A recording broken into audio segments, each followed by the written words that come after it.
মারছে আমার গাল, আমার চোখ ফুলে গেছে। আর আমি ছোট পর্দার শুটিং সেট, ক্যামেরা, আলো, অ্যাকশন আর হঠাৎই সেখানে বিস্ফোরণ। অভিযোগের তীর এবার আলোচিত অভিনেত্রী তানজিন তিশার দিকে।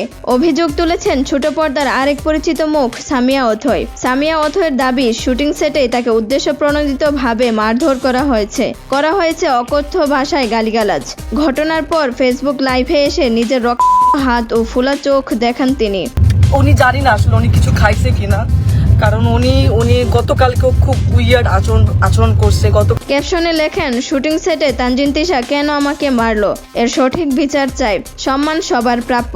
লাইভে অথৈ জানান, শুটিং এর প্রথম দিন থেকেই নাকি তিশার আচরণ ছিল অস্বাভাবিক। তিনি বলেন, তিশা আপুর জন্য একটা উপহার নিয়ে গিয়েছিলাম, তিনি তা গ্রহণ করেননি। প্রথম দৃশ্য শুরু হতেই তিনি আমাকে এমনভাবে মারেন যে হাত রক্তাক্ত হয়ে যায়। অভিনেতা শহীদুজ্জামান সেলিম এবং পরিচালক রিঙ্কু ভাই নাকি ঘটনাটি দেখে বিস্মিত হন। কেন এমন আচরণ, সেটিই ছিল তাদের প্রশ্ন।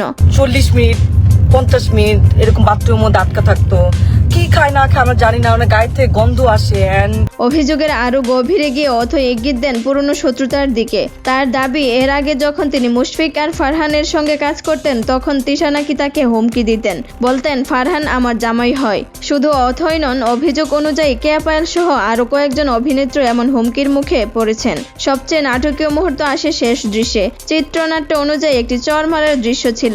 অথৈর দাবি, তিনি আলতোভাবে থাপ্পড় দিলেও প্রতি উত্তরে তিশা তাকে জোরে আঘাত করেন, ফলে চোখ ফুলে যায়, কথা বলতেও কষ্ট হয়। এরপর আরো গুরুতর অভিযোগ, তিশার মানসিক অবস্থা ও আচরণ নিয়ে প্রশ্ন তুলেন অথৈ। তার ভাষ্য, তিনি অকথ্য ভাষায় গালিগালাজ করেছেন, পাগলের মতো আচরণ করেছিলেন। গতকালও 40 থেকে 50 মিনিট বাথরুমে ছিলেন। তিনি নেশা করেন কিনা জানি না, তবে এ সবই অভিযোগ। এ বিষয়ে এখনো পর্যন্ত তানজিন তিশার আনুষ্ঠানিক বক্তব্য পাওয়া যায়নি। শুটিং সেটের আড়ালে কি লুকিয়েছিল, ব্যক্তিগত দ্বন্দ্ব নাকি ভুল বোঝাবুঝি থেকে জন্ম নিয়েছে এই বিতর্ক?